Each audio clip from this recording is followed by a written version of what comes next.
Hello everyone and welcome back to Boring History for Sleep. As the world outside begins to quiet down, we invite you to settle deeper into your most comfortable spot, perhaps with a soft blanket and a gentle hum in the background.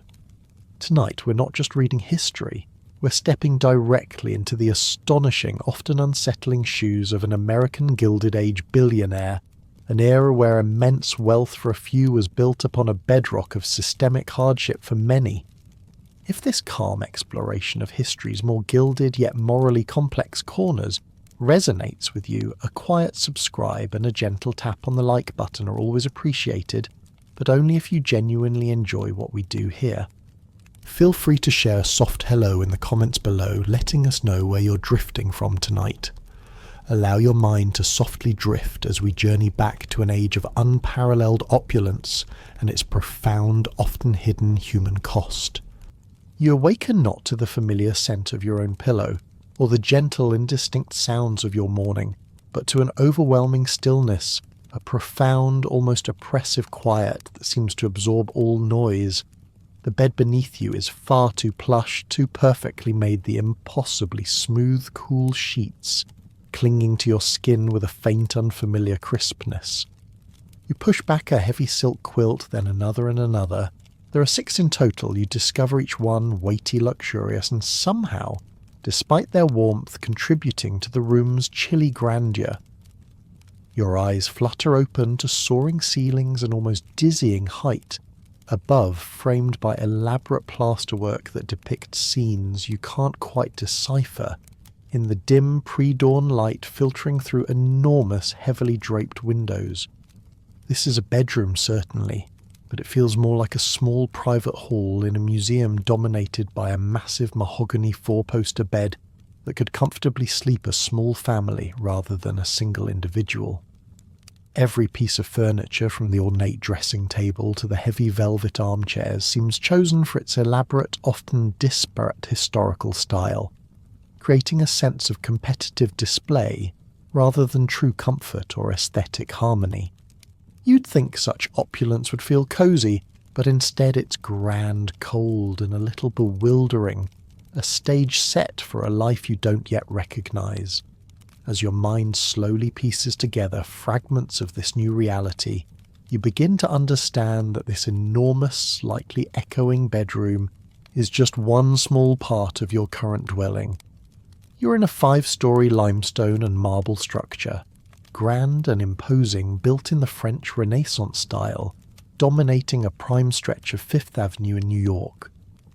Stepping out into the hallway, the sensation is less like a home and more like a luxury hotel. Oil paintings, their subjects stern and unyielding, line the walls. Rich carpets, so thick they muffle your footsteps entirely, stretch down endless corridors, absorbing all sound and hinting at the vast silent cores of staff that must move through these halls. The grand staircase, gleaming with polished mahogany and intricate wrought iron, spirals upwards, each step a testament to meticulous craftsmanship and unimaginable expense. Every surface reflects light. Every detail speaks of wealth, not just comfort, but a deliberate, ostentatious declaration of status. This isn't a place designed for intimate living or quiet moments of personal reflection. It's a monument built for public admiration and the silent, unspoken envy of your peers, a constant performance where even the walls are part of the act.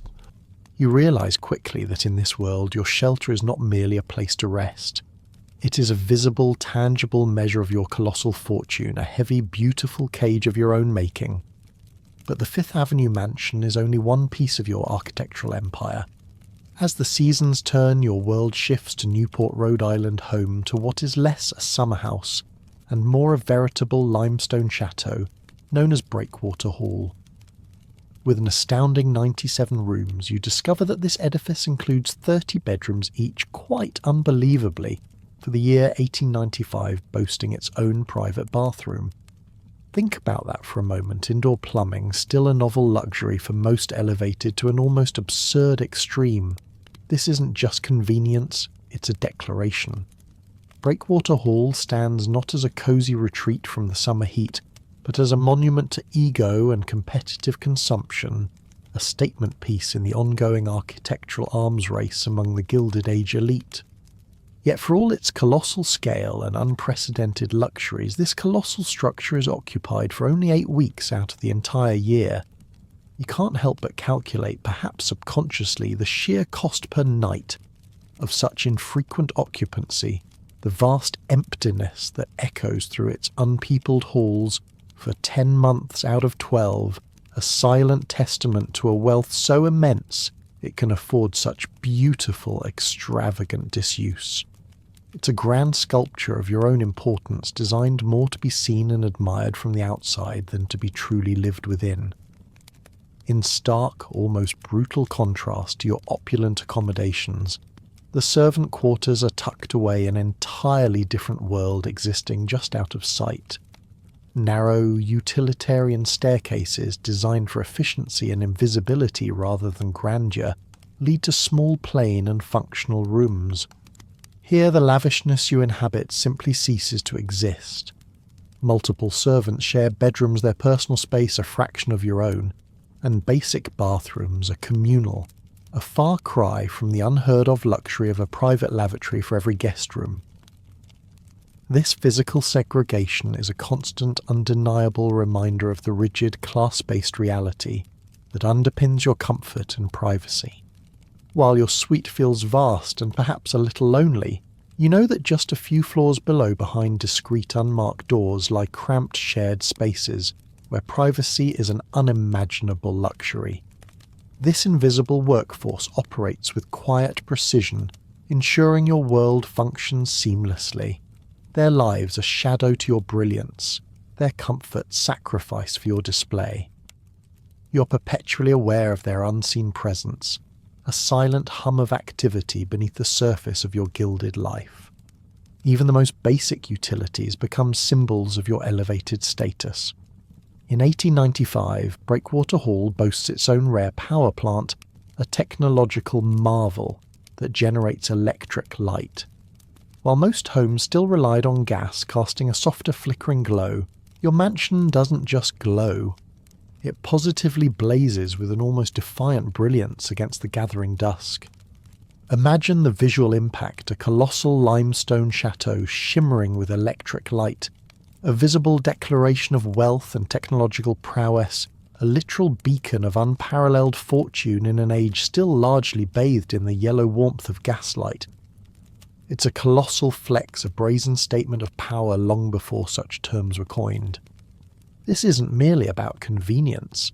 It's about conspicuous consumption, a public display of your ability to command the latest, most expensive innovations, transforming even the mundane act of illumination into a grand statement. Your dwelling, whether in the city or by the sea, is a stage, and every detail from the width of a hallway to the source of its light is a prop in the continuous competitive performance of your boundless riches. This stage is now set, and it's time for the next act in this extraordinary daily performance, the meal. Your daily sustenance, you quickly learn, is less about the simple act of nourishing the body and more about an elaborate theatrical performance staged multiple times a day. Take breakfast, for instance. It isn't a quick, quiet affair in a sunlit kitchen. Instead, you find yourself in a morning room bathed in a soft filtered light that seems to enhance the delicate patterns on the fine china arrayed before you. The table, a polished expanse of dark wood, gleams under the weight of crystal and silver. An army of staff, moving with an almost balletic precision, materializes and dematerializes around you, offering an array of dishes that would constitute a feast for a small village. This early meal, even when shared by just a handful, often features multiple courses and overture to the grander performances of lunch and dinner. And those dinners, they are truly spectacular. 12-course affairs for even the smallest groups, with dishes that read like a menu from a forgotten empire. Stuffed peacock-roasted quail, mountains of caviar, all meticulously prepared and served. Every morsel, every gesture of the liveried staff highlights the public nature of your personal consumption, a silent declaration of your status even when no outside guests are present. It's an exhausting, almost competitive display even before the day truly begins. Your diet, you discover, is a testament to the era's emerging global economy, tailored to satisfy an appetite for the exotic and the exclusive. Smoked salmon transported from distant shores rests alongside shimmering mounds of caviar. Florida oranges, a vivid burst of sunshine in winter, are peeled and segmented for you, an unimaginable luxury when refrigeration is still a nascent concept. Hothouse strawberries picked in February appear as if by magic, defying the natural order of seasons. Virginia ham English muffins and rich Brazilian coffee complete a breakfast tableau that emphasizes a global reach for sustenance that few even among the merely wealthy could dream of. You're eating the world, quite literally, one impossibly fresh out-of-season fruit at a time. The logistical marvel of bringing these delicacies to your table, the invisible network of train ships and human labour is immense, yet it remains just that invisible to you, the recipient for whom such abundance is simply the expected baseline of existence. You never question how these things appear, only that they do.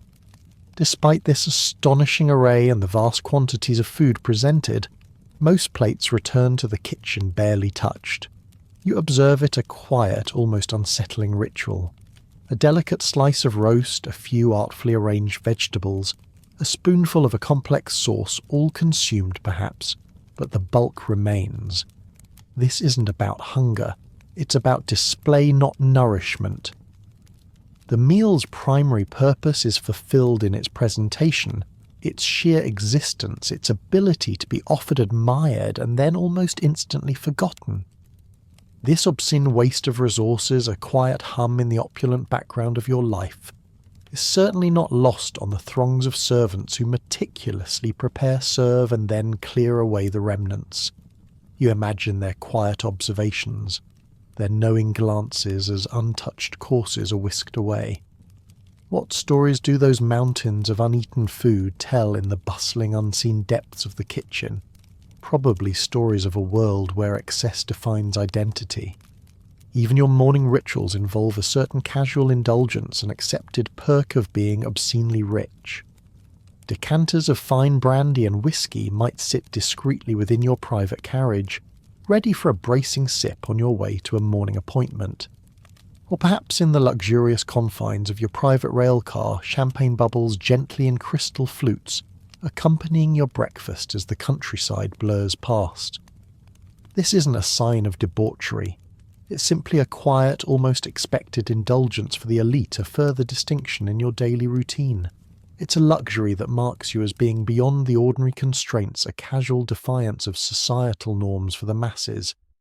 This kind of casual, almost unconscious consumption permeates every aspect of your life, even in the most public of settings, subtly blurring the lines between private indulgence and public performance.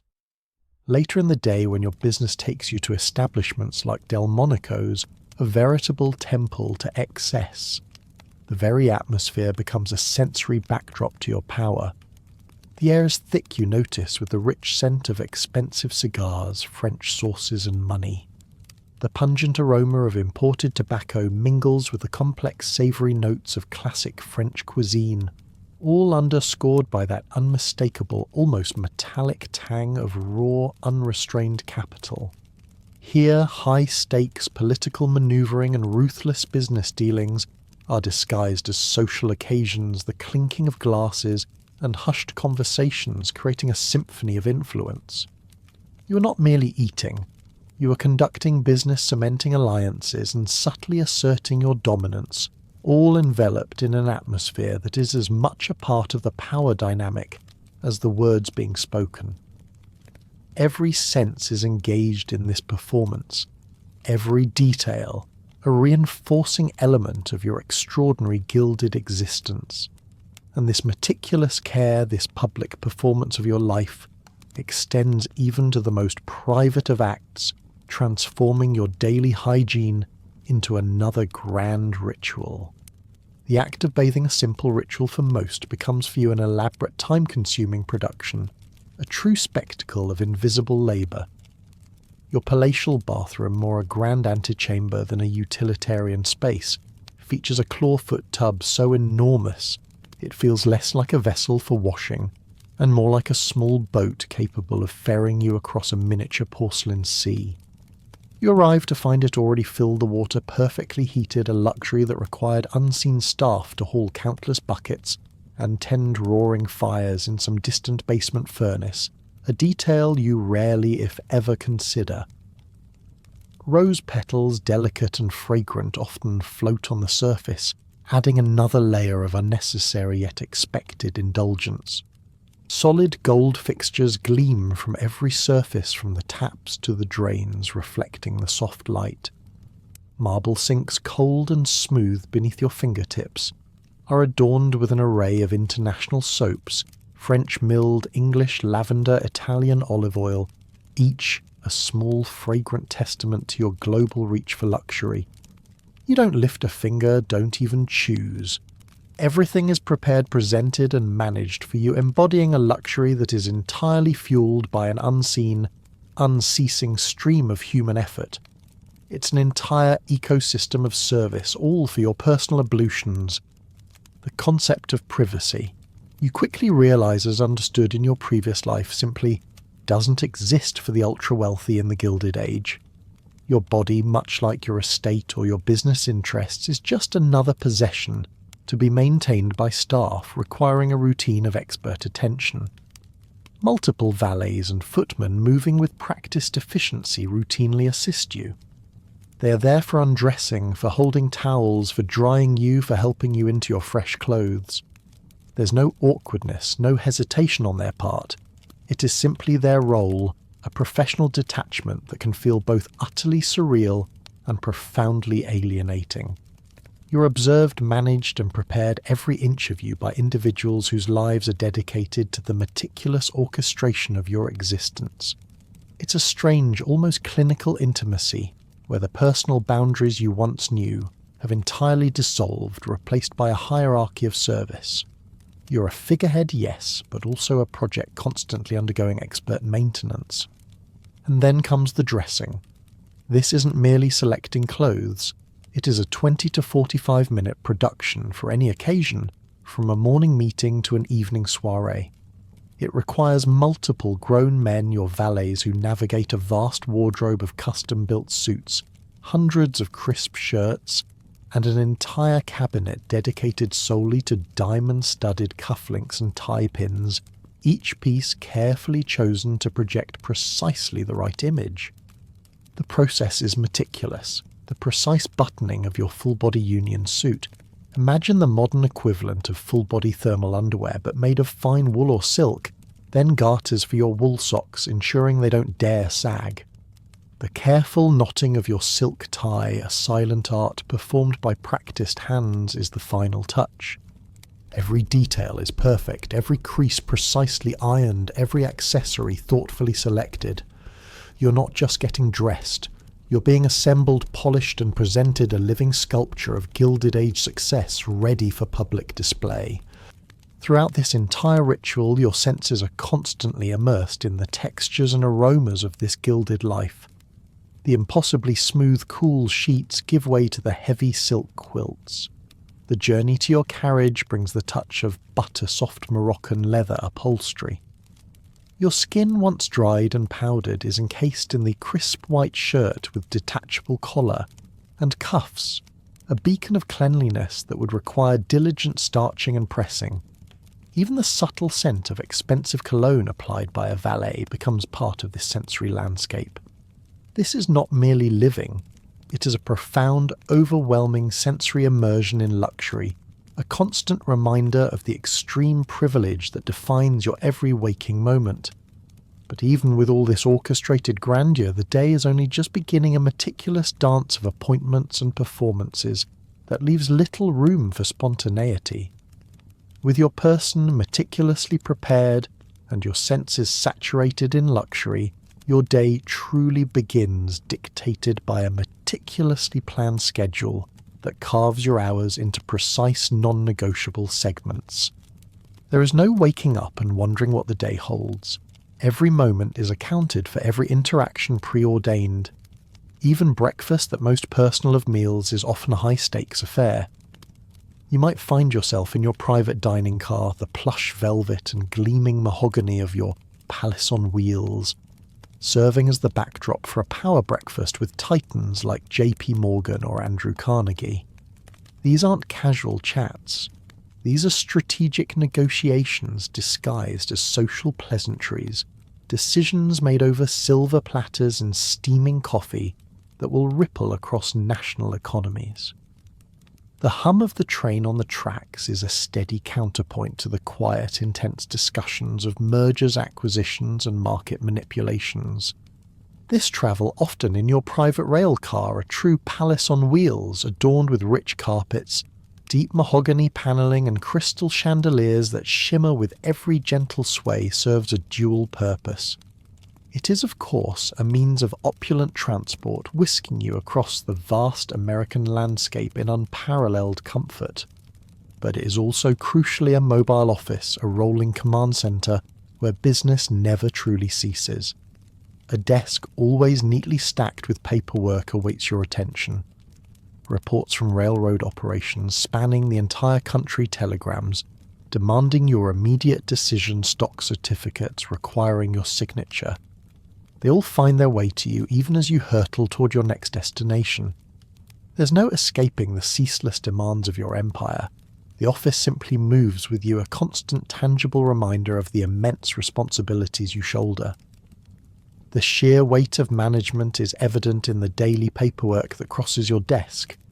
Reports detailing the day-to-day operations of railroad lines stretching across the country. Stacks of stock certificates representing vast holdings in every major industry, property deeds for land in 27 different states, controlling interest in 12 railroad companies. It's a relentless administrative burden, a constant stream of information and decisions that underscores the vastness of your industrial empire. You are the nexus, the central point through which all these threads converge, the ultimate decision maker, and the sheer volume can feel crushing. Beyond the relentless grind of business, your day is consumed by an equally demanding social calendar. These aren't merely polite gatherings, they are critical performances, each requiring distinct attire and strict adherence to a dizzying array of etiquette rules. A frock coat and top hat for afternoon calls and receptions, a perfectly tailored white tie, and tails for evening dinners and balls. Every social engagement is a strategic maneuver, an opportunity to solidify alliances, gauge rivals, or simply maintain your family's precarious position within the upper echelons of society. You're constantly on stage navigating a complex web of unspoken rules where a single misstep can carry significant social cost. It's an exhausting charade, a continuous act of being seen of performing the role of the successful, refined Gilded Age billionaire. Even your leisure activities, it turns out, are highly organised and require extensive infrastructure. A leisurely tour of your elaborately landscaped grounds, for example, isn't simply a stroll, it's an inspection of gardens where entire sections are replanted seasonally to ensure peak visual perfection. Your stables house a dozen magnificent horses maintained year-round by a corps of grooms and handlers despite your actual riding time being minimal. And then there are the boathouses for your 3 yachts, grand vessels meticulously cared for and crewed, yet used only for brief periods of actual sailing. These aren't hobbies in the modern sense, they are further extensions of your wealth, expensive ornaments that demand constant management, their sheer existence. Another measure of your boundless resources and a testament to the fact that even relaxation is a monumental production. From the moment you wake until the evening's last social event, your life is a continuous performance for an audience not just of your peers and society, but also your vast array of staff. You must constantly don different masks, the ruthless businessman in the morning meeting the charming social climber at the afternoon reception, the stern yet benevolent family patriarch in the evening. This constant role-playing, this endless projection of an ideal can feel increasingly hollow. You are always playing a part, always aware of being observed, rarely, if ever, truly just being. And in this elaborate theatre of wealth, even the most intimate aspects of family life are viewed through the lens of strategic display and societal expectation. In this meticulously orchestrated life, you discover a notable, conspicuous absence within your massive mansion: your children.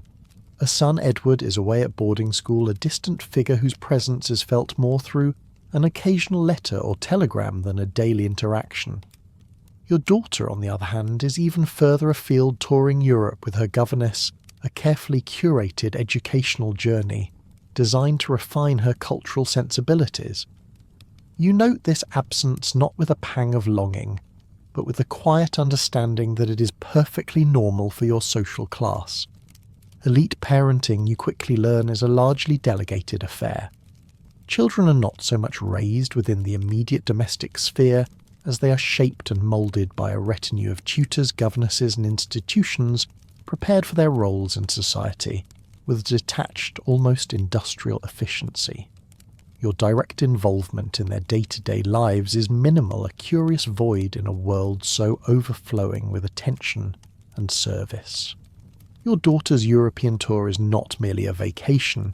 It is an extended, purposeful education, a grand finishing school on a continental scale. You hear of her quite taken with the Louvre, of her visits to ancient ruins and grand cathedrals, of her lessons in art, appreciation, foreign languages, and intricate social graces. This education, meticulously cultivated and exquisitely expensive, is designed to prepare her for a very specific high-stakes future role. Her studies and experiences are carefully chosen not for her personal enjoyment or intellectual curiosity, but to make her an accomplished, desirable catch in the intricate game of Gilded Age social climbing. You realise this is particularly true for potential high-stakes marriage alliances, where her cultural capital, her refined manners, and her ability to converse knowledgeably on any European masterpiece will be as valuable as her dowry. She's being polished not for herself, but for the family name, a walking, breathing embodiment of your wealth and sophistication, ready to secure the next generation's social standing. Meanwhile, your son Edward, though geographically closer, remains emotionally distant at boarding school. Yet even from afar, he demonstrates a keen awareness of world events, an education clearly designed to prepare him for leadership. A telegram arrives terse, and to the point, detailing the unfolding Pittsburgh mill strike. This isn't just news, it's a direct concern for your family's prominent industrial standing. His education isn't just academic, it's deeply practical, rooted in current affairs and the mechanisms of the very industries that fuel your fortune. He is being groomed systematically for his future business role to inherit and expand the empire you have so ruthlessly built. Every lesson, every experience is a carefully laid brick in the foundation of his predetermined path, designed to transform him into a carbon copy of the industrialists who currently rule. Ultimately, the education for elite children in this era, whether it is the practical vocational learning for your son's future in business, or the formal academic and cultural studies for your daughter's social standing, is entirely tailored to prepare them for their predetermined roles within the family's social class. Individual pursuits, personal passions, or unconventional career paths are largely irrelevant, if not actively discouraged. It's a conveyor belt moving them from childhood to preordained destiny, their lives mapped out with precision long before they have a chance to discover their own inclinations. There is a chilling efficiency to it, a stark recognition that even the most cherished relationships are filtered through the lens of strategic advantage and social obligation. This systematic delegation creates a certain emotional distance, a void, where spontaneous affection might otherwise blossom, a chilling efficiency that underscores how deeply personal lives are intertwined with the larger system of control. And it is this very system, both within your family and far beyond it, that truly defines the brutal realities of your Gilded Age existence. Beneath this shimmering veneer of personal luxury, the silken sheets, the untouched feasts, the impeccably tailored suits, your Gilded Age existence is inextricably bound to a brutal system of power control and constant human conflict. This isn't just about managing your household, it's about exerting a colossal, almost unimaginable influence over the lives of thousands, if not millions. The transition from the distant hum of your children's education to the harsh realities of industrial power is jarring, a reminder that the velvet glove of opulence conceals an iron fist. You quickly realise that you're not just a wealthy man, you're one of the notorious robber barons, a term whispered in both admiration and condemnation, a figure who, along with a handful of others, owned more wealth than the bottom 99% of the population combined. This isn't merely being rich, it's being a king without a crown, wielding a kind of de facto authority that transcends elected office. You operate then within a power hierarchy so absolute it would make medieval monarchs blush. Industrialists like J.P. Morgan, a man who once single-handedly stopped a national financial panic through sheer force of will and personal fortune, and Andrew Carnegie, whose steel empire spanned continents, are not just peers, they are titans. They wield absolute, almost dictatorial control over vast sectors of the economy. They can dictate national freight rates with a casual comment over breakfast, influencing the cost of every product, every bushel of grain, every raw material moved across the country. Their word is law in their domains, their influence extending far beyond the factory gates or the boardrooms. You are part of this exclusive club, a select few whose decisions shape the very infrastructure and economic destiny of a burgeoning nation. You are a mover of mountains, a builder of empires, and you realise the immense, almost terrifying power you possess. It's a power that feels both exhilarating and at times profoundly isolating. This realization isn't theoretical, it's deeply practical, reflected in the very fabric of your daily life.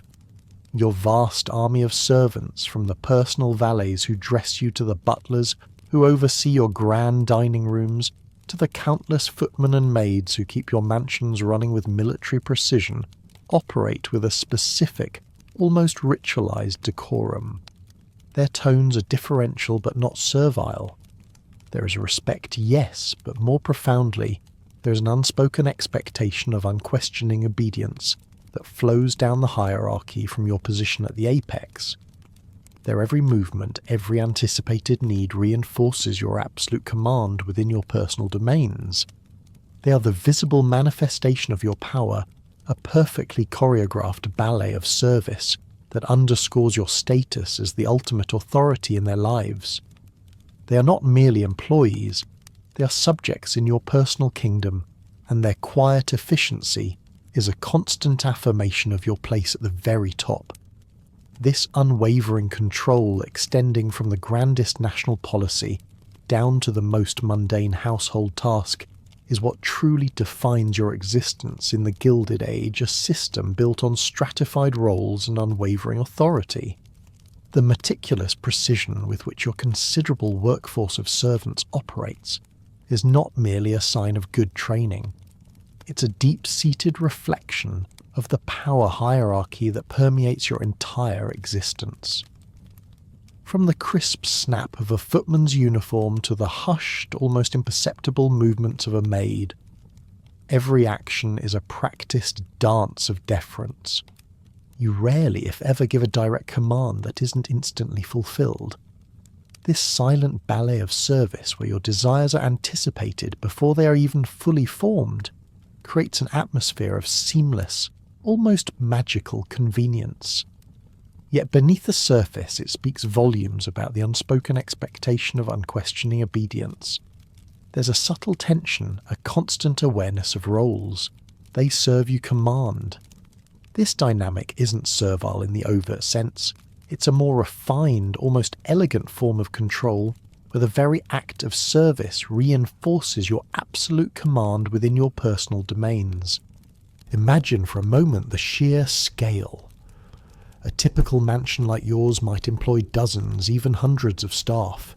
Each has a specific, clearly defined role, from the head butler, a veritable general of the household, down to the scullery maid who toils in the unseen depths of the kitchen. Their lives are rigidly structured, their schedules exhaustive, their movements confined to specific areas of the house, often avoiding your direct line of sight. This invisible machinery ensures that your plate is never empty, your fires never cool, your clothes never wrinkled. They are the gears and levers of your opulent life, working tirelessly, their individual stories and struggles subsumed beneath the overarching narrative of your comfort. You occasionally catch a glimpse of a face, a momentary flicker of exhaustion, or perhaps resentment, but it's quickly gone, replaced by the polite neutral mask of professional service. This hierarchy extends even to the way they interact with each other. There are unspoken rules, subtle cues, and clear lines of authority among the staff themselves. A valet might hold a higher position than a stable boy. A head housemaid might command the younger girls with a quiet authority that mirrors your own.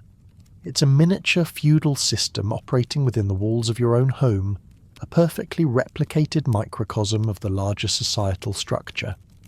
This internal organisation ensures efficiency, but it also reinforces the deep, unyielding nature of class distinctions. Even among those who serve, there are gradients of power and privilege, all ultimately tied to their proximity and utility to your wealth. The differential but not servile tone they employ is a masterclass in polite distance.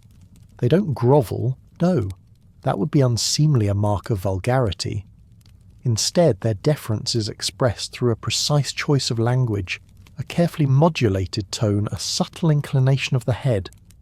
It communicates respect for your station, an acknowledgement of your power, without ever descending into sycophancy. This is the art of the Gilded Age servant, a delicate balance between efficiency and formality. You're not their friend, nor are you an equal. You are their employer, their lord, and their livelihood. And in that unspoken understanding lies the true raw power dynamic, constantly reinforced with every quiet step, every offered tray, every perfectly pressed garment. This profound control within your own walls serves as daily tangible reminder of the far greater, more expansive reach of your influence into the broader political landscape, where power is wielded not through direct commands, but through intricate, often hidden manoeuvring.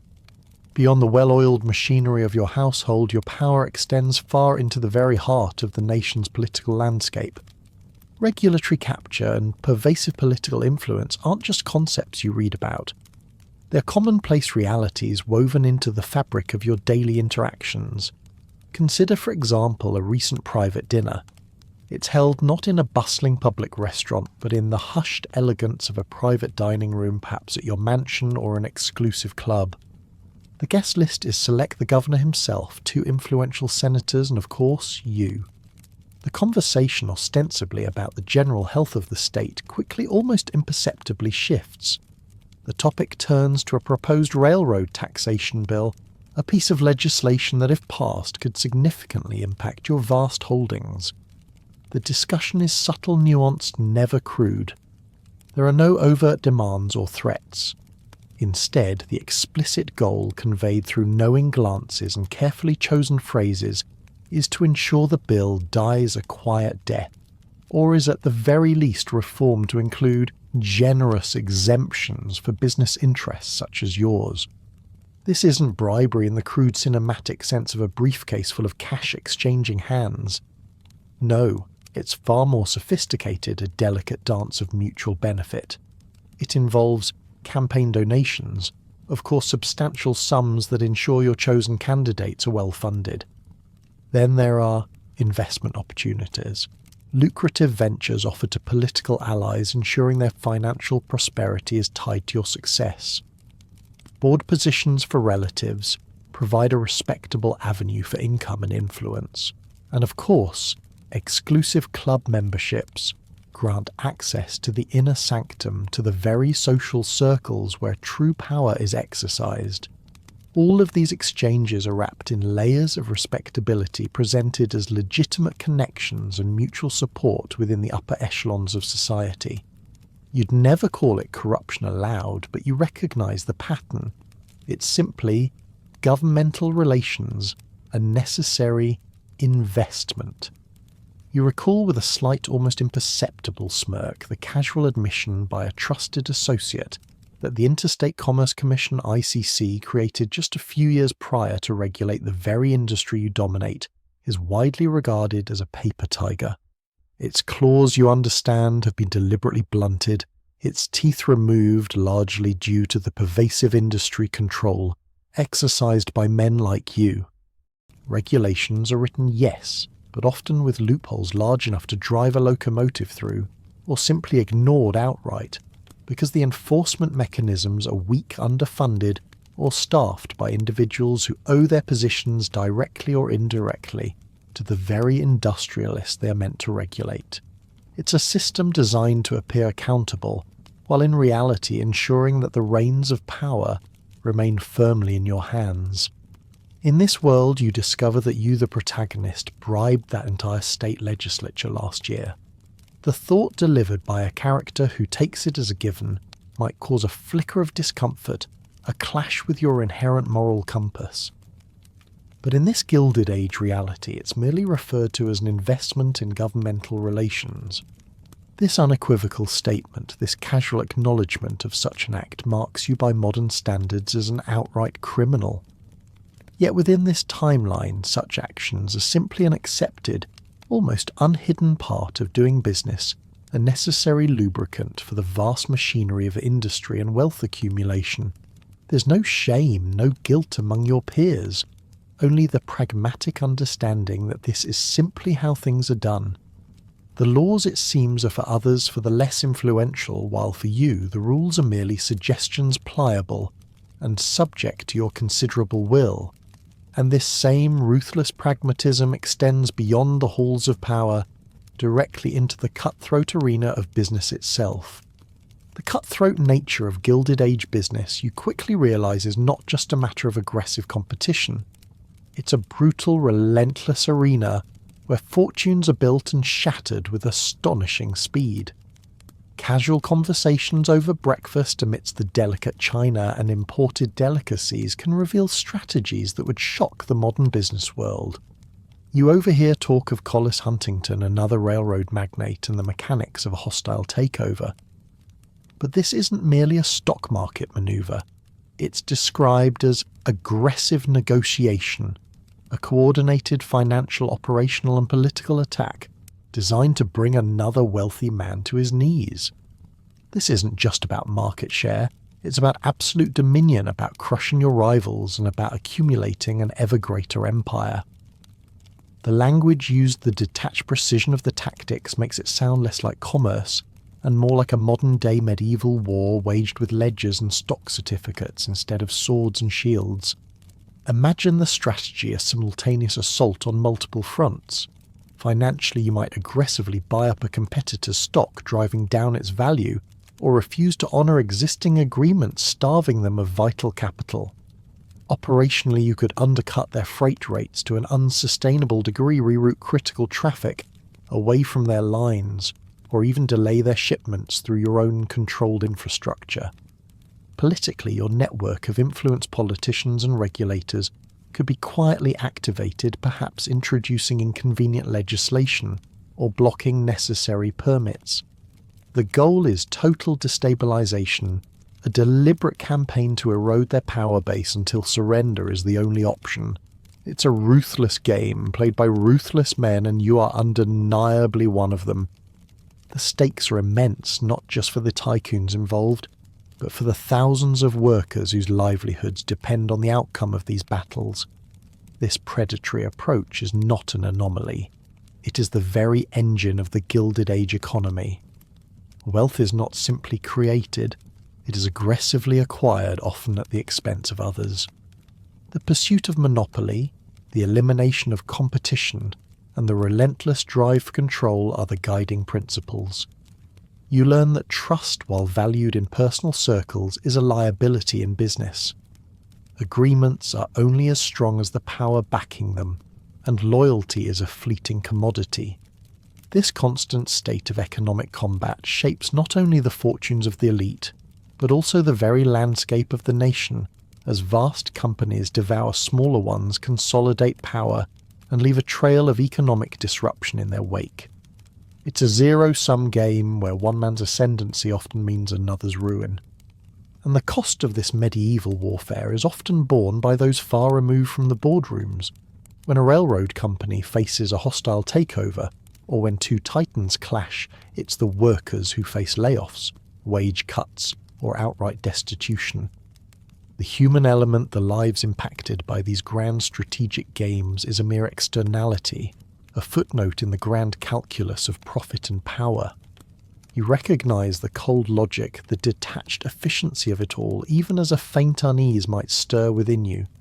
This is the price of progress, or so it's often argued by your peers. This is how empires are forged, how fortunes are cemented, and how the industrial landscape of America is irrevocably shaped. But this system, built on such aggressive and often brutal principles, also has profound legal and ethical implications, extending into areas where individual rights are often secondary to corporate will. In a system where power is so heavily concentrated, the concept of individual rights, particularly for the working class, seems almost non-existent. You quickly understand that the will of the factory owner effectively supersedes any notion of worker protections. This stark reality is brutally illustrated by events that unfold often far from your gilded drawing rooms, yet are deeply intertwined with your wealth. You hear whispers, then more direct reports of Pinkerton agents, a private army essentially opening fire on striking workers. These aren't just disgruntled employees. These are men, women, and even children who dared to demand basic safety and humane conditions, such as a 10-hour workday, a stark improvement from the grueling, often 12-hour shifts that stretched from dawn to dusk. Imagine the scene, a grey overcast morning outside a sprawling mill. The air is thick with the metallic tang of industry and the palpable tension of desperation. Workers huddled together form a human barrier, attempting to prevent replacement labourers, often referred to pejoratively as scabs, from entering the factory gates. Their faces are etched with exhaustion, their hands calloused, their demands simple: a living wage, reasonable hours, and a workplace free from immediate danger. But for the owners, these demands are an attack on profits, an unacceptable challenge to their absolute authority. The Pinkertons, armed and unyielding, are there to enforce that authority, to break the strike, and to protect the company's interests by any means necessary. The sound of gunfire when it comes rips through the morning air, a terrifying punctuation mark to the workers' desperate pleas. You hear of men falling, of the screams that follow, of the brutal, undeniable truth that in this era, the value of a human life, particularly a working-class life, is calculated in dollars and cents, weighed against the cost of slowing production. This isn't just a minor skirmish. It's a systemic absence of legal protections for labour, a chilling demonstration of a willingness to use lethal force to protect profits and maintain the established industrial order. There are no collective bargaining rights, no safety regulations enforced by the state, no social safety net for those who are injured or laid off. The law, it seems, bends entirely to the will of the powerful, becoming a tool for suppression rather than protection. The newspapers might spin the narrative painting the strikers as unruly agitators, a threat to order and progress. But you know the underlying truth: these are individuals pushed to their absolute breaking point, risking everything for a modicum of dignity and safety. Their very act of striking, of demanding change, is seen as an act of rebellion against the existing economic structure, and it is met with the full, unyielding force of that structure. The Pinkertons, with their grim efficiency and their willingness to spill blood, are merely the sharpest edge of the corporate will, the most visible enforcers of a system that prioritizes capital over human welfare. This brutal reality underscores a profound moral cost, a constant gnawing awareness that your immense wealth is inextricably linked to such violence and exploitation. This overt use of force is just one facet.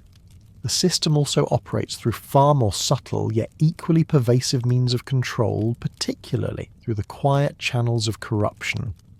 The raw brutal power of Pinkerton agents represents one visible arm of control, but corruption, you learn, is far more deeply embedded and normalised, operating with a quiet sophistication that rarely involves crude offers of cash for votes. Such overt vulgarity would be beneath the dignity of the Gilded Age elite. Instead, it's a delicate, almost artistic weave of subtle exchanges, relationships and understandings, all wrapped in layers of respectability.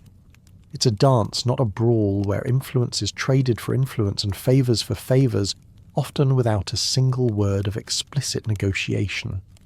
Imagine a conversation at an exclusive gentleman's club, the atmosphere thick with cigar smoke and the scent of aged whiskey. A senator might casually mention the financial difficulties of his nephew, or the need for investment in a particular district. You in turn might then with equal casualness suggest a campaign donation to his upcoming re-election fund, a sum generous enough to make a significant impact, but never so large as to raise uncomfortable questions. Or perhaps a tantalising investment opportunity arises, one that promises substantial returns for a politician or a key family member, ensuring their personal prosperity is closely tied to your ventures.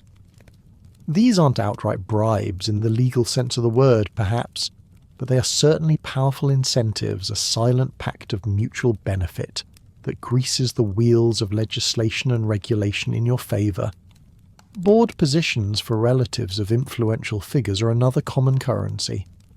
A senator's brother-in-law, perhaps lacking a discernible talent for business, suddenly finds himself with a lucrative seat on the board of one of your subsidiary companies. The salary is generous, the duties light, and the access to power undeniable. This provides a legitimate, respectable income for the family, while simultaneously placing a grateful, indebted individual within your sphere of influence. It's a subtle form of patronage designed to cultivate loyalty and ensure that your interests are always represented in the halls of power without ever appearing as anything but a generous act of corporate appointment. And then there are the exclusive club memberships. These are not merely social invitations, they're gateways to the inner sanctum of power. Membership to a select few clubs in New York, Boston or Philadelphia grants you access to a world where decisions are made not in public forums but in hushed conversations over brandy and cigars. Here, amidst velvet and leather deals are struck, political strategies are formed, and alliances are forged. It's where the real power brokers gather, where information is exchanged, and where the informal networks of influence are cultivated. To deny a politician or a judge such a membership is a powerful snub. To extend it is an invitation into the inner circle, an act that solidifies their place and yours within the elite. All these mechanisms work in concert, creating a system where the lines between public service and private gain are not just blurred, but almost entirely erased, making it nearly impossible for anyone outside the circle to truly hold power accountable. It's a quiet, pervasive form of control infinitely more insidious than outright violence, and one that ensures the system itself operates largely for the benefit of those who run it. The insidious dance of influence and governmental relations you've observed culminates in a stark realization you, the protagonist, discover that you bribed that entire state legislature last year.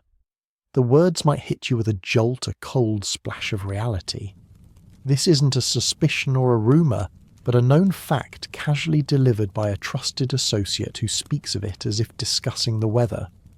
They refer to it not as a criminal act, but as an investment in governmental relations, a phrase designed to sanitize and legitimize what is by any modern definition an act of outright corruption. Think about the sheer scale of such an endeavour. To bribe an entire state legislature implies a meticulously planned, deeply resourced operation. This wouldn't be a series of discrete envelopes. It would involve a vast network of intermediaries, carefully cultivated relationships, and an understanding of each politician's vulnerabilities and desires. Perhaps it was a quiet promise of a railway line through their district, bringing jobs and prosperity.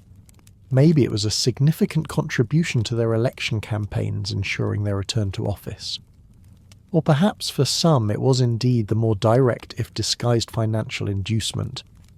The detail isn't provided, but the impact is clear. The collective will of an elected body ostensibly representing the people was swayed, diverted, and ultimately purchased, all to serve your business interests. The most jarring aspect of this revelation is not just the act itself, but its complete acceptance within this Gilded Age timeline. There's no hint of scandal, no fear of exposure. It's an unhidden part of doing business, a cost of operation built into the annual budget. The associate who mentions it does so with a tone of pragmatic inevitability, not moral judgment. This isn't a secret to be guarded. It's a known quantity, a part of the informal rules that govern the interaction between industry and government. For you, the individual, this unequivocally marks you as an outright criminal by the moral standards of another era. Yet in this world, such actions are simply an accepted, almost expected component of consolidating and protecting your immense fortune. This deep integration of corruption into the very fabric of governance means that the laws are not impartial. They are mutable, crafted and twisted to serve the powerful. If a bill threatens your profits, it can be quietly killed. If you need a land grant or a favourable ruling, the channels exist to ensure it is provided. It creates an environment where true justice is often elusive, and the scales are perpetually tipped in favour of those with the deepest pockets. The idea of a fair playing field of laws applied equally to all feels like a quaint, impossible dream in the face of such overwhelming institutionalised influence. This pervasive system of legal and political manipulation ensures that your empire can expand unchecked, but it comes with a profound, often unspoken moral cost, which extends even to the value placed on human life itself. The moral cost of your Gilded Age fortune cast a long, chilling shadow nowhere more apparent than in the casual, almost mathematical disregard for human life. You begin to understand that workers' lives were literally less valuable than basic safety equipment. This isn't hyperbole. It's a cold, calculated reality. Mine superintendents, in their ruthless pursuit of efficiency and profit, would often calculate that it was more economical to simply replace workers as accidents occur, rather than invest in expensive, time-consuming safety measures. Just the ledgers, the columns of figures, the cost of a new machine guard versus the cost of a new labourer. The numbers in this brutal calculus often favoured the expendability of human bodies. This callous disregard for life is tragically exemplified by a stark incident you hear of: a 12-year-old boy's death in one of your steel mills. A young life barely begun, extinguished in the maw of industry. Perhaps it was a rotating blade without a guard, a collapsing pile of materials, or a fall from a perilous height. The specifics are grimly irrelevant to the larger point. What truly resonates with a horrifying chill is the aftermath operations you learn resumed within the hour. Not a day of mourning, not an investigation, not even a pause for reflection. The machinery of industry, the relentless drive for production, simply churned onward, barely acknowledging the human cost it had just exacted. The boy's family, you realise, would receive no compensation, no apology, just the crushing burden of grief and the immediate threat of destitution because a primary breadwinner was gone. This swift resumption of work highlights a pervasive, almost institutionalised, callous disregard for human life for profit. Workers are not seen as individuals with families' dreams or intrinsic worth. They are cogs in the industrial machine, interchangeable and replaceable. Their safety, their well-being, their very existence are secondary to the relentless pursuit of output and the accumulation of ever greater wealth. You understand intellectually the economic logic: time is money, and every moment of halted production chips away at the bottom line. but emotionally, a profound unease stirs within you. The image of that child and the immediate resumption of the mill's roar becomes a haunting symbol of the profound moral compromises at the heart of your wealth. This isn't just about distant mills, it's a philosophical underpinning of the entire industrial age. The very structure of the economy is built upon a foundation where human lives are valued primarily for their labour, and their cessation of labour is merely an inconvenience to be quickly overcome. There are no government regulations to enforce safety, no union strong enough to demand it universally, and no legal recourse for the families left behind. The individual worker is utterly powerless against the might of the industrial giant. The shadow of death, then, is not just an occasional unfortunate event. It is a constant, ever-present spectre, a silent partner in the relentless march of progress, reminding you that your fortune is built upon a foundation of human sacrifice. And while the poor bear the brunt of this indifference, even the wealthy are not entirely immune to the ultimate universal equalizer of mortality, though their struggles might manifest differently. While the poorest workers often faced immediate brutal consequences of this system, the physical toll of ambition extended even to the wealthy, albeit in different, more subtle ways. The relentless pressures of modern business, the constant strategizing, the cutthroat competition, exacted a heavy price on the titans of industry themselves. You hear of figures like J.P. Morgan and Andrew Carnegie, men of immense power and seemingly boundless energy, suffering from nervous exhaustion and insomnia. Their minds constantly churning with deals and decisions refused to quiet even in the plush comfort of their opulent bedrooms. The phrase, "the human body was not designed for the pressures of modern business," rings with a chilling truth, underscoring that all the money in the world cannot buy health or time. Consider the fate of Jay Gould, another formidable robber baron who worked himself into an early grave at the age of 56. In an era where life expectancy was already shorter than today, Gould's demise, hastened by the relentless demands of his empire, serves as a stark reminder that even at the pinnacle of wealth there are limits to human endurance.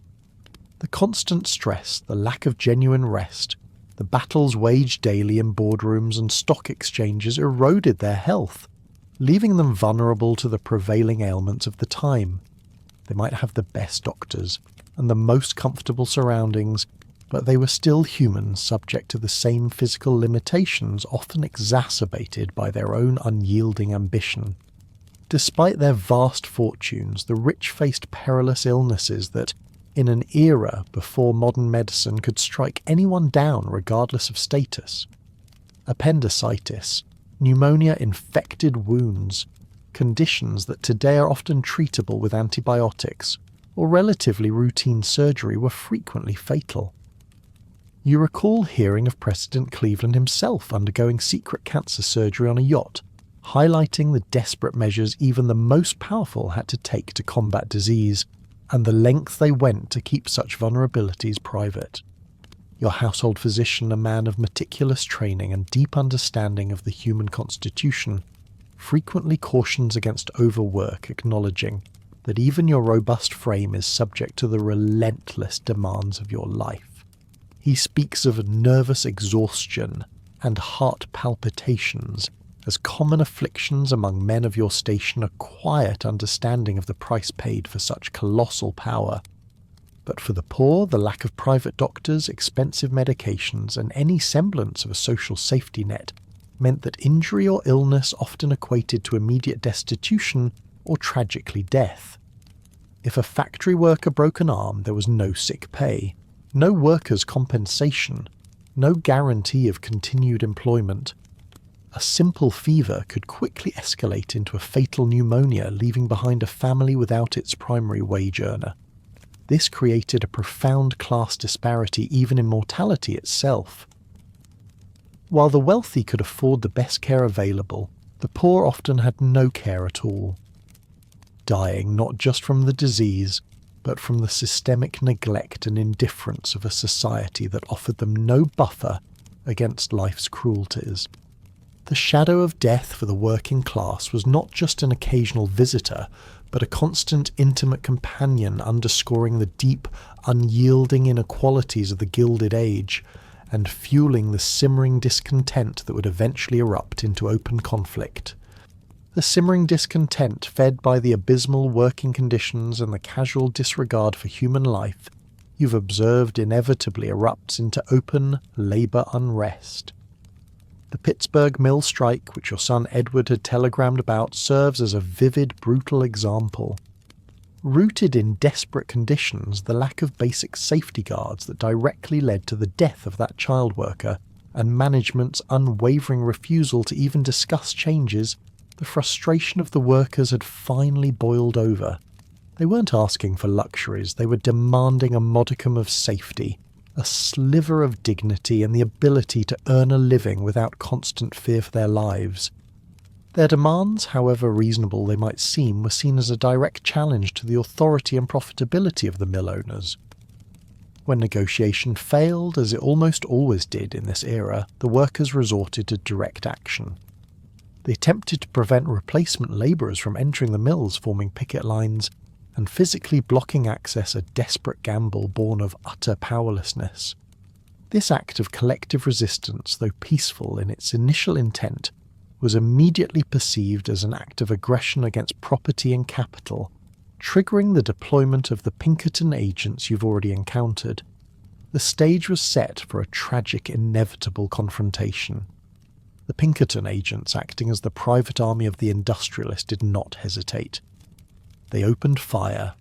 The ensuing violence resulted in 3 deaths, and dozens wounded, a stark and brutal illustration of the lengths to which corporations would go to protect their interests.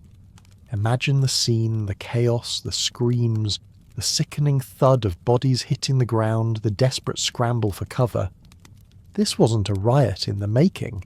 It was a massacre, a deliberate act of suppression against workers who dared to stand up for themselves. The industrial system, it became abundantly clear, was prepared to shed blood to maintain its control, to protect its profits, and to crush any challenge to its absolute authority. The swift and often brutal suppression of workers' legitimate demands for basic rights and living wages was a common pattern across the Gilded Age, regardless of the human cost. The governor you hear is considering calling in the state militia, a move that would further escalate the violence and consolidate the power of the state behind the corporations. This constant threat of state-sanctioned violence hung over every labour dispute, a chilling reminder to workers of the overwhelming forces arrayed against them. Their efforts, however courageous, were often met with overwhelming force, their legitimate grievances drowned out by the roar of gunfire and the iron fist of authority. This systematic suppression not only crushed immediate strikes, but also instilled a deep generational fear, making future organising even more perilous and difficult.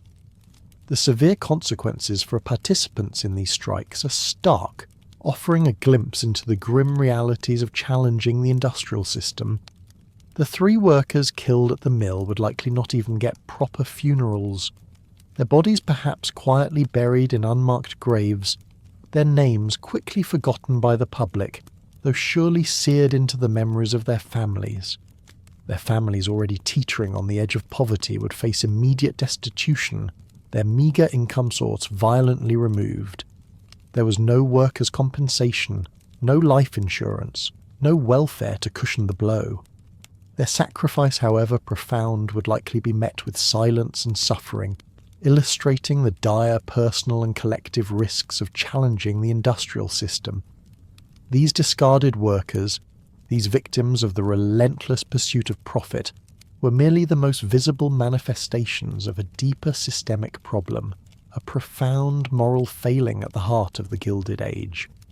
The severe consequences faced by striking workers are but one facet of a broader, more pervasive issue in the Gilded Age, the creation of a distinct class of discarded individuals. These are the men and women chewed up and spit out by the relentless machinery of industry, left to fend for themselves with no safety net whatsoever. You encounter one such figure during a brief, almost accidental foray into a less polished part of the city. A beggar veteran, his uniform tattered, one sleeve of his coat hanging empty, where an arm once was, approaches your carriage. His face is gaunt, etched with the silent suffering of untold hardships, and his eyes hold a desperate yet resigned plea. Before you can even react, one of your footmen, moving with practiced indifference, roughly shoves the man away, muttering something about him, not concerning Mr. Vanderhughes. The swiftness and coldness of the act are jarring, a stark illustration of the societal expectation that industrialists would not, indeed should not, concern themselves with individual suffering. This man, a former soldier, perhaps now missing a limb that might have been lost in the war that paved the way for this era of prosperity, is utterly valueless to the system that created him. And it's not just veterans. You hear stories, quiet whispers among your staff of railroad workers, men who built the very tracks that carry your wealth, being tossed out without a penny after crushing a leg or losing fingers in a coupling accident. Their bodies, once vital tools for your empire, are now broken useless and therefore summarily discarded. There is no workers' compensation, no disability insurance, no company responsibility for those injured or deemed no longer useful. The moment their capacity for labour ceases, so does their worth to the industrial machine. They become part of the burgeoning ranks of the destitute facing immediate destitution, their families thrown into crisis. It's a brutal, unforgiving reality where human capital is exploited until it breaks, then cast aside without a second thought, a systemic lack of compassion that shocks you to your core. In a rare, almost unconscious moment of defiance against this prevailing indifference, you find yourself impulsively giving the beggar a gold coin. The footman pauses, a flicker of surprise in his usually impassive eyes. This act is noted by your staff and perhaps even by yourself as uncharacteristic generosity that broke character. It highlights the stark societal expectation that industrialists, the robber barons like you, would not concern themselves with individual suffering or social welfare. Such acts are seen as weakness, a deviation from the ruthless pragmatism expected of your station. Your wealth is meant to be accumulated, not distributed in random acts of kindness. This small gesture, perhaps a flicker of your former self, feels alien in this new world, a fleeting moment of empathy quickly suppressed by the unyielding strictures of your persona. Despite the immense luxury that surrounds you, the profound moral cost of your wealth begins to gnaw at you. You feel an inexplicable emptiness amidst the opulence and waste. The elaborate feasts, the magnificent mansions, the deference of your staff, they all seem to lose their lustre, their meaning. Instead, you are troubled by disturbing dreams. Visions of workers trapped in burning factories, of children labouring in coal mines, replay in your subconscious, directly connecting your personal unease to the systemic suffering and profound moral cost of your fortune. These aren't just abstract statistics.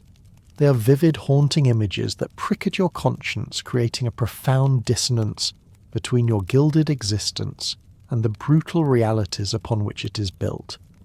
This internal struggle culminates in a profound moral reckoning. The realization dawns upon you with a chilling clarity that the entire system is built on exploitation. There is, you understand, no clean money in the Gilded Age. Being at the top, having amassed such an extraordinary fortune, means having blood on your hands metaphorically, if not literally. Every grand mansion, every private rail car, every untouched 12-course dinner is predicated on the underpaid labour, the dangerous conditions and the profound suffering of countless individuals. This transforms your understanding of your own fortune, shifting it from a symbol of achievement to a stark representation of a systemic problem, a burden that feels increasingly heavy, a profound moral debt. Beneath this shimmering veneer of personal luxury and the stark realities of power and exploitation, Gilded Age elite life was also governed by an intricate social fabric, where unspoken rules, cultural performances and pragmatic relationships profoundly shaped personal identity. Transitioning from the crushing weight of systemic exploitation, you find yourself immersed in another layer of control, the intricate social fabric of the Gilded Age elite. Here, beyond the raw mechanics of power and the stark realities of labour, your life is profoundly shaped by unspoken rules, cultural performances and pragmatic relationships that dictate nearly every interaction. Communication, even within the most intimate of relationships, such as your marriage, is strikingly formal and guarded. You notice that exchanges with your wife Constance often feel less like spontaneous conversation and more like carefully choreographed dialogues, typical of marriages that function primarily as strategic alliances for social and economic gain. There's a distinct lack of genuine personal warmth, a pervasive suppression of spontaneous emotion, as if every word spoken must first pass through a filter of propriety and social implication. Interactions with your vast staff, on the other hand, demand an entirely different yet equally rigid form of deference. Even a polite thank you from you, the master of the house, is met with a subtle flicker of surprise from your valet or a footman. It's not that they expect rudeness, but genuine expressions of gratitude are simply not part of the expected dynamic. Their role is to serve, not to engage in reciprocal pleasantries. This highlights the deep unbridgeable chasm between employer and employee, a constant reinforcement of the rigid social hierarchy that permeates every corner of your existence. You are the source of their livelihood, and their demeanour reflects this absolute dependence, creating an atmosphere where genuine emotional connection is almost impossible. The peril of expression is ever present. You quickly learn that expressing an unconventional opinion, particularly one that challenges the prevailing wisdom of your elite circles, is a significant social liability. Imagine, for instance, casually suggesting at a dinner party that working conditions in many industries are genuinely dangerous. The response would be immediate, a polite but pointed silence, perhaps a few dismissive stares, followed by a ripple of nervous, dismissive laughter. Such a sentiment would be considered naive at best, dangerously progressive at worst. True thoughts, especially those critical of the system that sustains your shared opulence, must be carefully suppressed. You're expected to conform to uphold the narrative of progress and prosperity, and any deviation is met with subtle but firm social censure. Humour and sarcasm are a tightrope walk requiring careful deployment and an almost intuitive understanding of your audience. Your wife Constance occasionally notes your dry wit, suggesting that while it exists it must fit within specific unspoken social boundaries to avoid awkwardness or worse offence. This isn't a world for unrestrained jesting or biting satire. It's a place where humour serves primarily as a social lubricant, a means of establishing camaraderie among peers, but never at the expense of established order or personal standing. You must gauge the room, assess your company, and deliver your wit with precision, ensuring it lands as amusing observation rather than challenging critique. Even silence can be a potent social tool wielded with surprising force. You recall an instance when you asked your valet, perhaps out of a momentary lapse of character, about factory working conditions. An awkward silence fell thick and immediate. His eyes, usually unreadable, briefly flickered with discomfort before he expertly pivoted the conversation to your schedule. This silence, you realise, marked a clear breach of expected decorum. You had strayed into a taboo subject, crossing an invisible line that separates your world from his, and his discomfort served as an unspoken warning. It's a powerful reminder that some truths, some realities, are simply not to be discussed in polite company, especially not across the unbridgeable divides of class. This constant calculation, this navigation of unspoken rules, makes every social interaction feel like a meticulously choreographed performance. Social interactions in the Gilded Age elite are not casual encounters, they are in essence social combat. Every smile you offer, every compliment you bestow, Every seemingly spontaneous gesture is meticulously calculated. The grand balls, the lavish dinners, the afternoon calls. These are battlegrounds where reputations are made and broken alliances forged and shattered, all beneath a veneer of exquisite politeness. The air is thick with gossip and subtle digs at others whispered behind gloved hands or delivered with a smile that doesn't quite reach the eyes. You're constantly aware of being judged, assessed, and catalogued by your peers, your every move scrutinized for signs of weakness, impropriety, or worst of all, a lack of breeding. Imagine a ballroom glittering with chandeliers and the rustle of silk. As you move through the crowd, engaging in polite conversation, your mind is working on multiple levels. You're not just discussing the weather or the latest opera.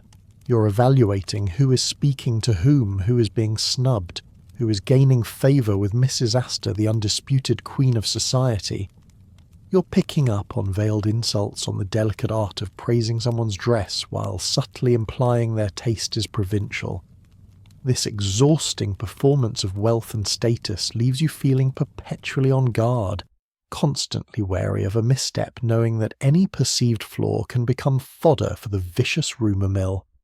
It's a life where authenticity is a dangerous luxury, and outward perfection is paramount. This intricate dance of social combat is deeply intertwined with the cultural disciplines as performance, the conspicuous consumption and display that defines your world. Meticulous preparation and choreography aren't just for your personal toilette, they define every aspect of your social life. Consider the setup for a dinner party at your Fifth Avenue mansion. It involves not just your myriad household staff, but external experts, florists creating elaborate arrangements that cost more than a year's wages for a factory worker, a string quartet rehearsing in the music room, polished silver gleaming under the gaslights and pressed linens draped over tables laden with crystal. In the kitchen, it's a veritable madhouse, a frenetic ballet of chefs and scullery maids preparing a 12-course meal. All of this, every single detail, is for an elaborate, carefully orchestrated performance, a demonstration of your wealth, taste, or perhaps often lack thereof, and social standing. Your mansion itself, particularly the Newport Summer Home Breakwater Hall, functions as a colossal competitive display. It's built not for comfort or beauty, but to announce to the world that you have more money than taste. Its French chateau style, while undeniably grand, is almost absurd in its scale, and in practicality designed to outshine your neighbours' equally monstrous cottages. It acts as a monument to ego and competitive consumption, a silent weapon in the constant social jostling for position. You're not merely living in a house, you're living in a declaration, a statement of your financial might and your aspiration to social dominance. Every turret, every marble column, every meticulously maintained acre of lawn screams, "I have arrived and I have more than you." You recall a particular decision regarding planned entertainment for an upcoming dinner party. The suggestions had been frankly bizarre, a contortionist and electrical demonstration, involving crackling sparks and flashing lights, perhaps even a performing animal. These overtly eccentric displays of wealth, while certainly attention-grabbing, strike you now as a little crude. You make the decision to cancel them, opting instead for the more conventionally refined yet still lavish cultural performance of a string quartet. This subtle shift suggests a growing understanding, or perhaps a preference, for a more understated, though no less expensive form of cultural display. It's a move away from blatant shock and awe towards a more sophisticated, elegant expression of power, a recognition that true taste, even when backed by astronomical wealth, requires a certain restraint. But even with all this performance, a deeper unsettling question continues to linger. What is the meaning of it all? Beneath the glittering surface of meticulously choreographed social performances and the endless pursuit of status, a profound moral crisis begins to stir within you. You grapple with the unsettling realization that there is no clean money, in the Gilded Age. Every dollar, every fortune seems stained by the invisible ink of exploitation, by the quiet suffering of thousands. The immense luxury and power you wield, the ease with which your every whim is met now feels less like a triumph and more like a heavy burden. You begin to question if this boundless wealth is truly worth the human cost, if it leads to genuine happiness, or if it merely perpetuates a disturbing hollowness amidst the opulence and waste. The answer you suspect is often the latter. The constant pressure to maintain appearances, the endless social combat, the deep-seated guilt from the systemic suffering your fortune enables, all contribute to a profound sense of emptiness. You might stand in the centre of your grand ballroom filled with glittering guests and the sound of music, yet feel utterly alone, disconnected, observing yourself as if from a great distance. The joy, if it ever existed, seems to have been meticulously designed out of this life, replaced by a relentless pursuit of a never-ending cycle of acquisition and display that ultimately fails to satisfy the soul. This moral quandary, this silent search for meaning, becomes a constant companion, a quiet counterpoint to the boisterous extravagance of your daily existence. You recall a brief, almost sarcastic reference made by Andrew Carnegie during one of your high-stakes breakfast meetings. When you mention a minor legal consideration that might impact a deal, he raises an eyebrow and asks, "Did your wife make you go to church yesterday?" The question, delivered with a dry wit, implicitly highlights the secular and often immoral framework of elite business dealings. Overt moral or religious concerns, particularly when they might impinge on profit or strategic advantage, are not expected, nor are they, it seems, particularly welcome in these circles. Business is business separate from the Sunday sermon.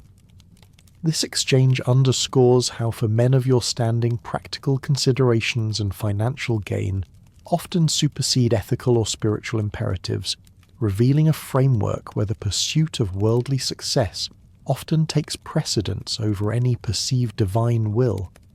Yet despite this prevailing immoralism, there are moments fleeting and profound that offer a glimpse into a shared humanity that transcends the rigid social and economic divides. You find it in the common vulnerability of sleep, where it makes equals of billionaires and workers alike. In the quiet darkness of the night, stripped of your expensive clothes, your vast fortune and your social masks, you are simply a human being susceptible to the same fears, the same dreams, the same physical need for rest as the lowest paid labourer in your factories. Sleep offers a rare respite, a fleeting moment of shared humanity that bridges the unbridgeable chasms of the Gilded Age. In that temporary oblivion, the crushing inequalities of your world momentarily dissolve, providing a quiet, almost spiritual relief from the relentless performance of your life. It's a powerful, almost sacred reminder that beneath the layers of silk and gold, you're at your core just another fragile human being. But even this fleeting equality of sleep cannot fully erase the practical alliances and constrained agencies that define love, marriage, and family life in your world, where even personal relationships are often viewed through the lens of strategic advantage. The notion of romantic love as understood in more sentimental eras holds little sway in the pragmatic realities of your Gilded Age elite. Instead, marriage functions as a pragmatic alliance for social and economic gain rather than passionate love. This fundamental truth underpins the very structure of your family life, where personal emotions are often secondary to strategic advantage. You see it clearly in the discussion surrounding your daughter. She's being actively considered for a potential marriage alliance, with a scion of the Astor family, a name that represents the very pinnacle of old money and social legitimacy. This isn't about two young people falling in love. It's a business transaction dressed up as romance. Imagine the calculations involved. A union with an Astor would solidify your family's social position for generations, elevating your new money into the hallowed halls of established wealth. It would grant access, prestige, and an unshakable place on Mrs. Astor's coveted 400 list. Your daughter, a carefully cultivated product of European tours and refined education, is the ultimate asset in this transaction. Her beauty, her accomplishments, her manners, and her family's wealth are all components in a strategic negotiation designed to secure a powerful lineage. You see the suppressed excitement in your wife Constance's eyes at the prospect of flicker of victory in the ongoing social climb, but you also sense the underlying pressure, the lack of true agency for your daughter in this monumental decision. Indeed, women like Constance experience constrained agency, their lives largely defined by the desperate need for social acceptance and the exhausting social performance required to climb or maintain position on the social ladder. Constance's days are a whirlwind of social calls, charity committees, and elaborate dinner parties, each an opportunity to prove her worth, to secure an invitation, or to subtly outmaneuver a rival. Her personal aspirations, her hopes and dreams beyond the social sphere, are largely subservient to familial and social standing. She is the general of your domestic and social front, meticulously orchestrating your family's public image. But in doing so, her own individual desires are often sacrificed. She performs her role with remarkable dedication, but you sense the immense weight of expectation that she carries, the relentless pressure to always be perfect, always be seen, always be accepted. This delegation of roles extends to your children.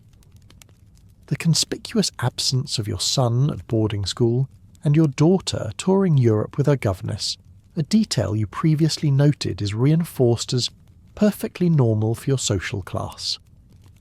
This detachment from day-to-day child-rearing highlights an elite family life where personal connection is often limited, replaced by professional care and a utilitarian approach to education. Children are raised to embody the family's aspirations to inherit and perpetuate its legacy, rather than to be nurtured in a close, intimate sense. This systematic delegation creates a certain emotional distance, a void where spontaneous affection might otherwise blossom. Yet despite this emotional distance, the emotional landscape of your household is subtly complex. You might catch a fleeting glance of genuine affection from your wife, a shared moment of weary understanding after a particularly draining social event. These brief moments are rare, almost precious glimpses into the human beings beneath the social masks, but they are quickly overshadowed by the overarching imperative of clan identity, where the family name and its reputation are paramount, the true currency of this gilded world. In this rarefied world, individualism is suppressed in favour of the collective clan identity. Your personal actions are not merely your own. They reflect upon the entire family name, a brand that must be meticulously protected and constantly burnished. You learn, for instance, that the real Vanderhughes apparently isn't known for random acts of kindness. This means any deviation from the established persona, like your impulsive act of giving money to a beggar, is immediately noted by staff raising eyebrows, and perhaps even causing quiet speculation. Such an act is seen as breaking character, a momentary lapse that could theoretically undermine the carefully constructed image of your family. You're not just you, you're a Vanderhughes, and that name carries a colossal weight of expectation, a specific reputation that precedes and defines you. The family name and inherited status are paramount, a form of currency more valuable than mere dollars. Mrs. Astor's infamous 400 list defines social legitimacy, acting as the ultimate arbiter of who truly belongs to elite society. To be excluded from this list is to be socially invisible, to exist on the fringes of power despite immense wealth. New money families like yours, the Vanderhughes, constantly struggle for acceptance, facing snubs, closed doors, and whispers about Western vulgarity. The old guard views your industrial fortune with a mix of envy and disdain, perceiving it as less refined, less legitimate than their inherited landed wealth. This constant striving for acceptance is an exhausting lifelong pursuit, a battle waged with every invitation accepted, every ball attended, every carefully chosen outfit. Individual actions, particularly strategic marriages, have far-reaching generational impact. The potential union between your daughter and an Astor son isn't merely a romantic prospect. It's a calculated maneuver viewed as solidifying the family's social position for generations to come. This business transaction, dressed up as romance, intertwines personal lives with family reputation, elevating the Vanderhughes name through alliance with an unassailable lineage. Such a marriage is not about happiness. It's about legacy, about securing a future where your descendants will be irrevocably part of the higher social strata, their lineage intertwined with the very fabric of American aristocracy. Your children are not just individuals, they are chess pieces in a grand generational game of social ascendancy.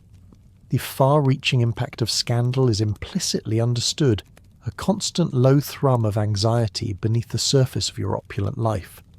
The need to maintain a charade, to project an image of impeccable respectability is ever present.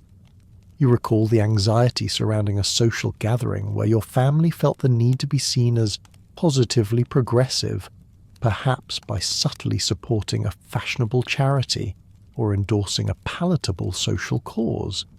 Any misstep, any whisper of impropriety, any perceived vulgarity could bring social judgment and jeopardize the entire family's carefully constructed image and standing. A public scandal, even a minor one, could be devastating, leading to social ostracism, closed doors, and a permanent stain on the family name. The pressure is immense, a constant reminder that your privacy is a myth, and your life an open book for the scrutiny of your peers. This endless quest for social acceptance is a consuming lifelong pursuit. You witness Constance's suppressed excitement at Mrs. Astor's invitation to a ball, a moment of profound, almost childlike anticipation. Her subsequent feeling of victory after years of social struggle is palpable.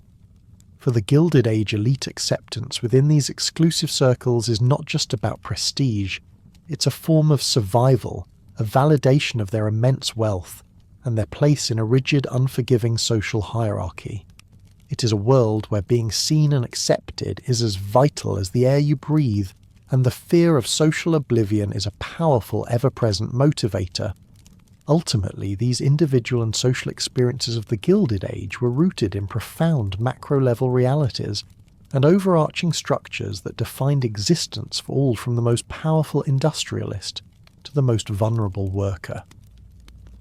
The intricate social dances, the ruthless business dealings, the opulent personal worlds all are ultimately rooted in the foundational macro-level realities and overarching structures that defined existence for everyone in the Gilded Age, from you, the most powerful industrialist, down to the most vulnerable worker. This era was fundamentally characterized by an inescapable social hierarchy, a system of fixed destinies and stratified roles that felt as immutable as the laws of physics. You belonged to the rarefied top 1%, a sliver of the population, who wielded disproportionate wealth and influenced their fortunes towering over the vast majority.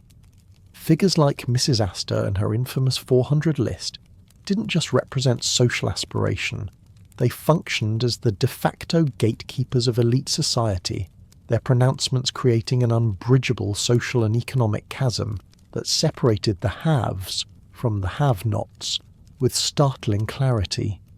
Industrial barons and robber barons like J.P. Morgan, Andrew Carnegie and yourself, Mr. Vanderhughes, were the era's de facto rulers.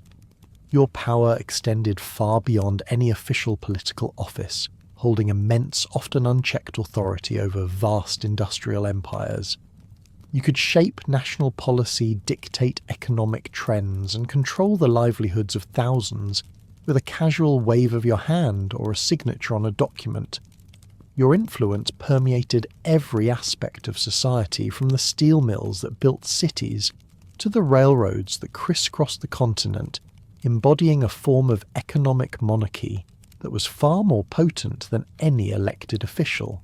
You were the architects of this new industrial age, and your will was in many ways the ultimate law.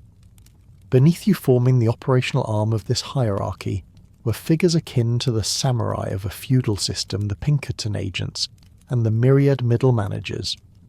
These individuals acted as the direct enforcers of corporate will, often using violence against striking workers as you've witnessed, and implementing ruthless policies designed to maintain the established order and protect profits at all costs.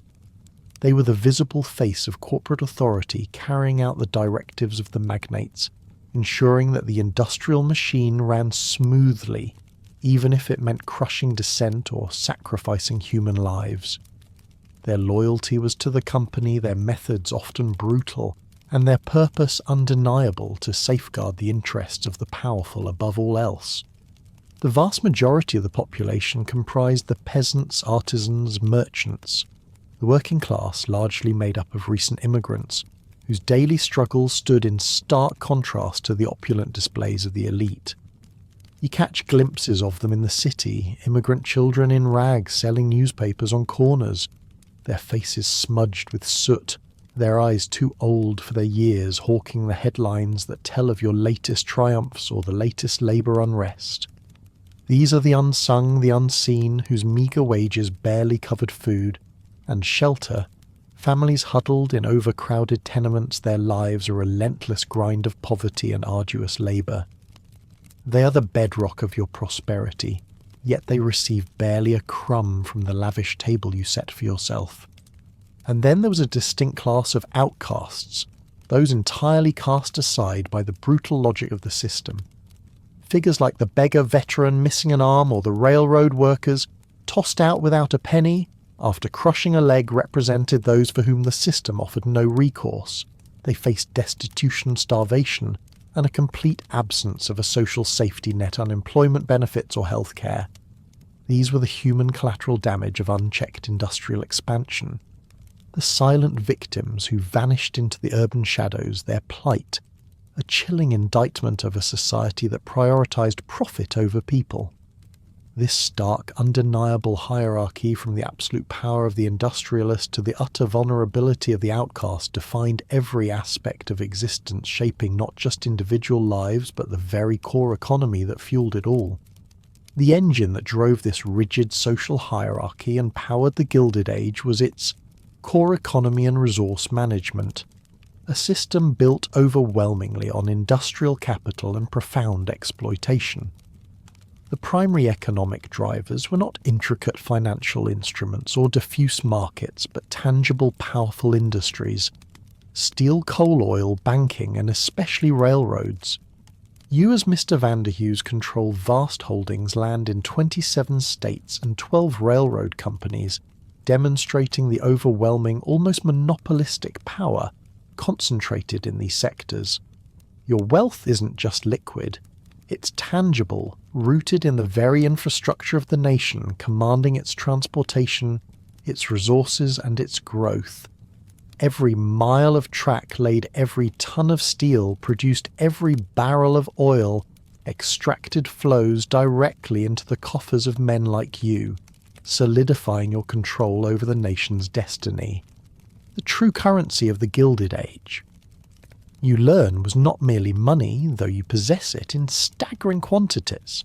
It was the relentless extraction of labour and profit, a system where workers' lives are worth less than basic safety equipment. Corporate decisions, even those with profound human impact, hinged on purely financial calculations. You hear discussions in boardrooms debating whether concessions will reduce profits by nearly 8%, weighing the cost of a safer workplace against the cost of human lives. This cold utilitarian calculus reduces human beings to mere economic units, their well-being a variable in the equation of maximizing returns. This is the raw, unvarnished truth of your economic power. It is built on the systematic devaluation of human labor and life. General tax systems designed to fund public services and provide some semblance of shared prosperity were actively subverted by the wealthy.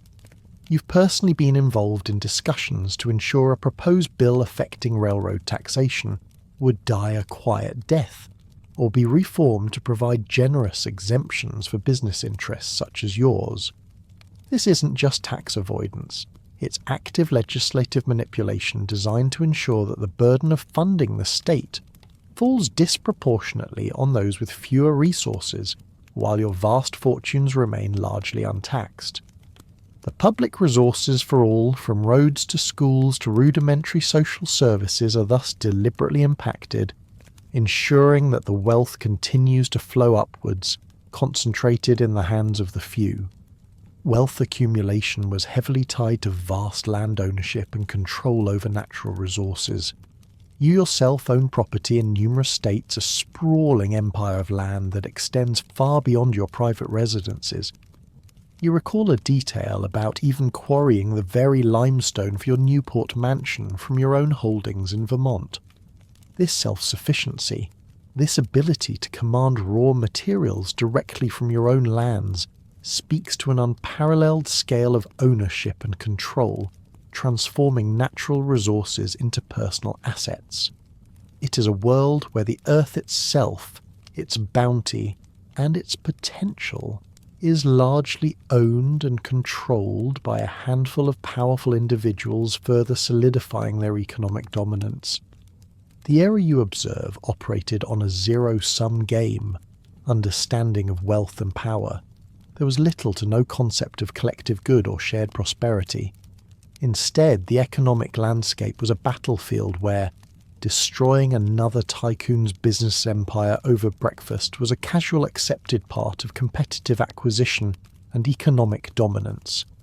The goal was not to collaborate for the benefit of all, but to conquer, to absorb, to eliminate rivals.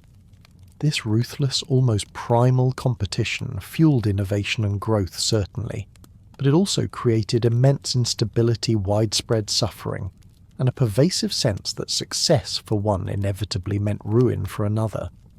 This relentless pursuit of individual economic supremacy, however, had to contend with the universal threats and limitations imposed by nature's relentless fury. While the titans of industry battled for economic supremacy, all from the wealthiest magnate to the poorest labourer were ultimately subject to nature's relentless fury and universal threats. The relentless march of industrial progress brought with it profound environmental and health challenges. Pervasive urban pollution was an inescapable reality, a constant unpleasant companion in city life. Even within the supposedly pristine walls of your mansions, you notice the stale air tainted by cold smoke, seeping in from the industrial landscape. Step outside onto the fashionable Fifth Avenue, and the air reeks of horse manure mixed with coal smoke, a pungent, almost suffocating combination that defined city living in 1895. The air itself was a testament to the cost of industrialization, a constant reminder of the unseen effluence generated by the very factories that fueled your wealth. Beyond the immediate sensory assault, the widespread poverty and labour strife implicitly pointed to systemic threats of famine and food insecurity for the working class.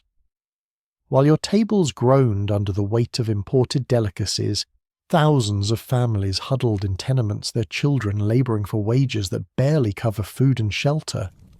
A single missed paycheck, a sudden illness, or a seasonal layoff could plunge an entire family into starvation. There were no formal relief efforts from the state or corporations, no safety nets to catch those who fell. The abundance you enjoyed was built upon a precarious foundation of scarcity for others, a constant low-level anxiety that permeated the lives of the working poor. Common diseases posed universal threats that money and status could not fully mitigate. The era, before antibiotics, before modern surgery, before many vaccines, meant that conditions like appendicitis, pneumonia, infected wounds, all potentially fatal, loomed as equalizers. While you could afford the best doctors and the most comfortable recovery rooms, the medical science of the time often offered little more than comfort, not cures. President Cleveland's secret cancer surgery underscored this vulnerability. Even the most powerful men were not immune to the limitations of medical knowledge. A simple infection, a burst appendix, could still claim a life, reminding everyone that, in the face of nature's microscopic fury, all were fragile. Childbirth remained perilous for women of all social classes. The statistics were grim, and every pregnancy carried a significant risk.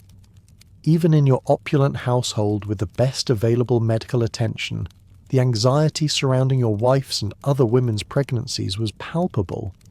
This emphasized a significant universal health threat that money and status could not fully mitigate, a stark reminder of the intrinsic vulnerabilities of the human body, regardless of social standing. Death in childbirth was a fear shared across the class, divide a truly universal threat that transcended the gilded confines of wealth. A newspaper headline, a grim black and white starkness, sometimes pierced the bubble of your insulated world. Tenement fire kills 23 in Lower East Side. This served as a chilling, though often quickly forgotten reminder of the deadly urban living conditions and lack of safety for the poor.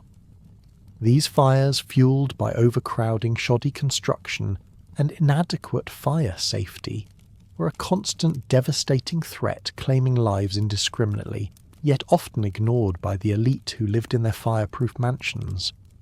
It was a stark, almost daily reminder of the vast chasm in safety and security between the classes. Finally, the human body was not designed for the pressures of modern business, a truth acknowledged even by your household physician. The relentless demands of the Gilded Age, the constant travel, the high-stakes decisions, the battles with rivals, the crushing administrative burden, took a universal physical toll. Nervous exhaustion, heart palpitations, chronic stress. These were the silent afflictions even among the most powerful. Your fortune might grant you every material comfort, but it couldn't buy immunity from the physiological consequences of such an intense, unrelenting existence. The Gilded Age, in its relentless pursuit of progress and profit, pushed human endurance to its limits, leaving a legacy of both astounding achievement and profound universal exhaustion. As the last echoes of the Gilded Age fade into the quiet hum of your own present moment, allow your mind to gently drift away from the grand mansions, the clinking of untouched china, and the distant cries from a steel mill. Leave behind the heavy silks, the weighty decisions, and the unsettling realization of money's moral cost. You are no longer Mr. Vanderhughes, burdened by a performance of wealth and the relentless demands of an empire.